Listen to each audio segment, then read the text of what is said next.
Shalom bien-aimés dans le Seigneur. Très souvent, pendant les fêtes, la fin de l'année, beaucoup de gens jeûnent pendant 30 jours, 21 jours, 7 jours, ça dépend, c'est bien. Moi, je crois qu'à côté du jeûne, il nous faut aussi réfléchir parce que parfois, nos échecs ne sont pas dus à la manque de prière ou de jeûne. Et c'est les mêmes personnes qui jeûnent à la fin de l'année et ce sont ces mêmes personnes qui échouent. Parce que parfois, il nous manque d'autre côté la réflexion, la méditation, réfléchir un peu avant d'avancer. Donc, je parlais là du voyage.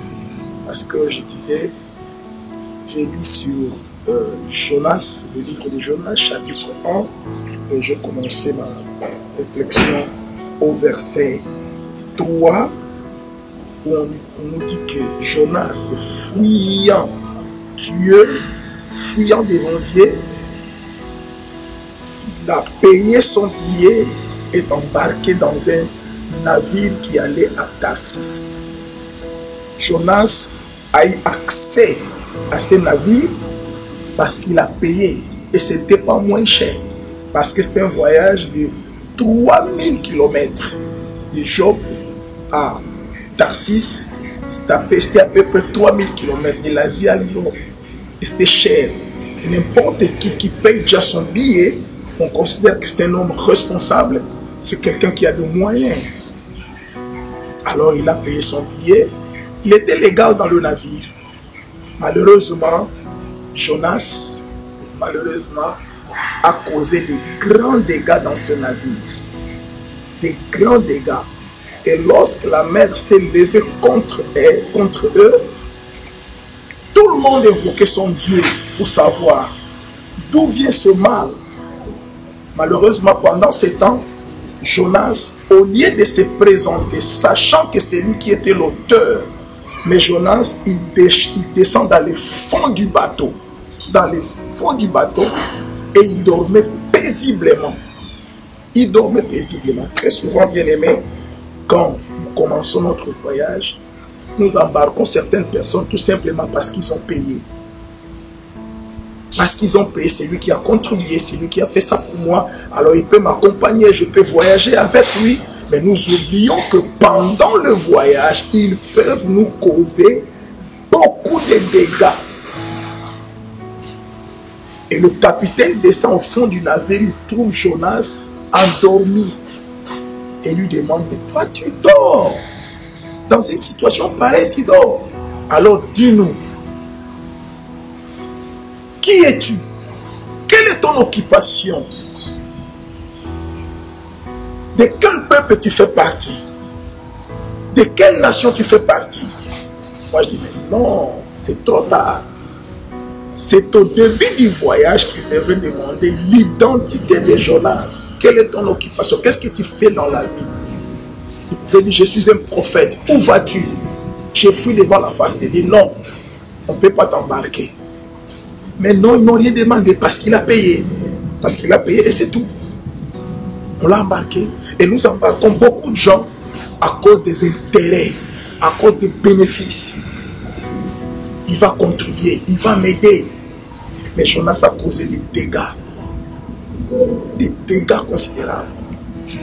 Et on lui demande, qu'est-ce qu'il faut qu'on fasse? Jonas dit, jette-moi dans la mer. Non Jonas, si tu sais que c'est toi qui nous as causé des problèmes, jette-toi dans la mer.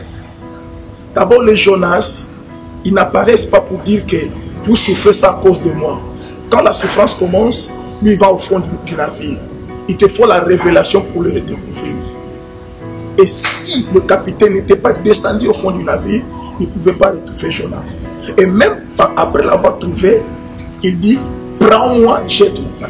Qui va te prendre pour te jeter, Jonas? Si tu sais que tu nous causes des problèmes, lance-toi dans la mer. Et il dit, prends-moi, jette-moi. Les Jonas, si nous ne les prenons pas pour les jeter dans la mer, ils continueront à nous causer des problèmes. Prends les Jonas qui ont embarqué dans ton navire et jette-les dans la mer. Si tu le fais, ils continueront à te causer du mal. Il faut être sélectif. C'est ça notre problème. On ne sélectionne pas. On prend tout le monde et on part.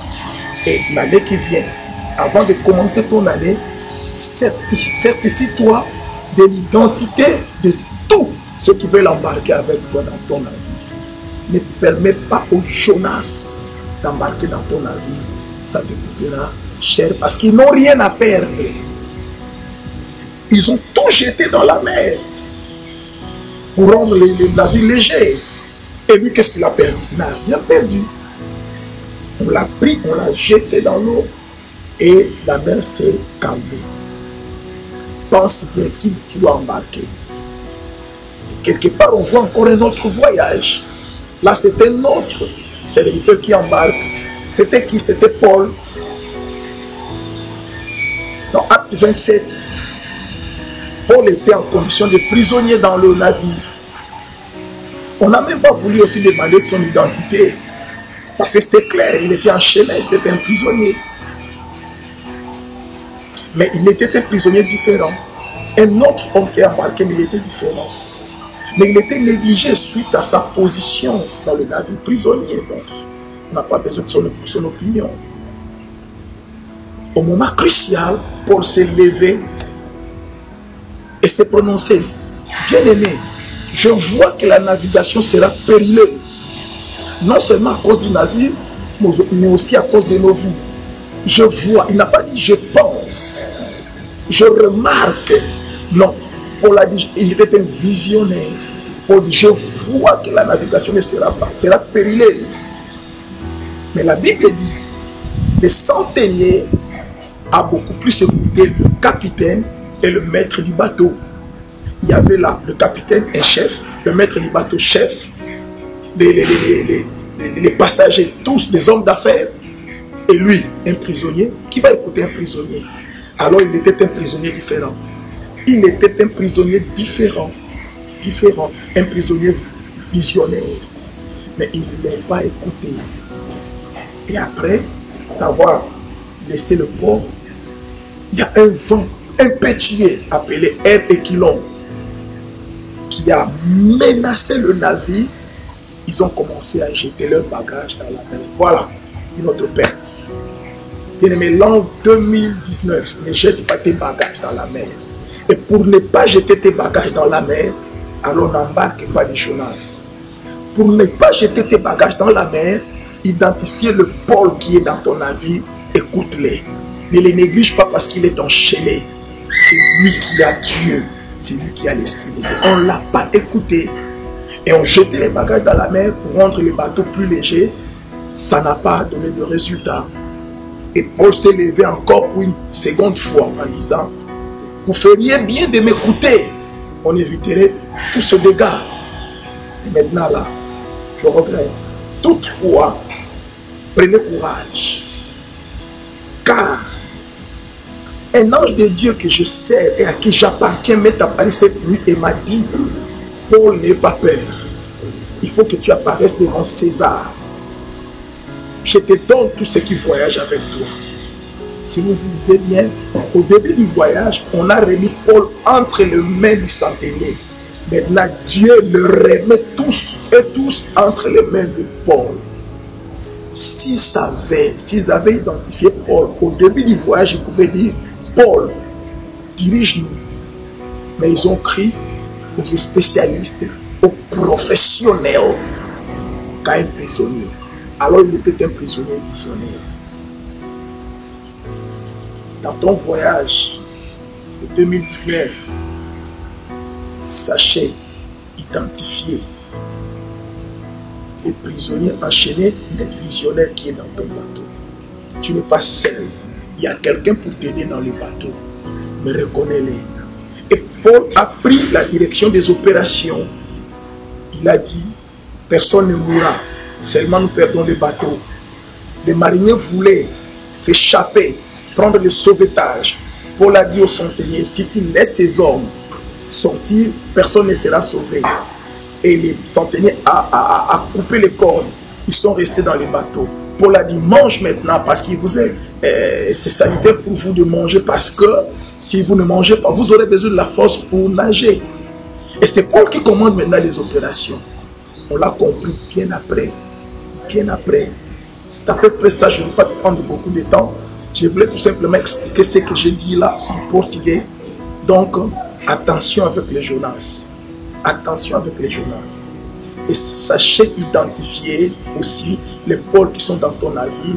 Tu éviteras beaucoup de dégâts. Tu arriveras à destination avec paix. Réfléchissez. Je voulais tout simplement te lancer quelques fleurs pour que tu réfléchisses. Je ne voulais pas te donner tout. Du moins, je t'ai donné quelque chose qui peut te servir de base pour ta réflexion pour cette année qui s'approche. Je vous aime. Que Dieu vous bénisse. Au nom de Jésus-Christ.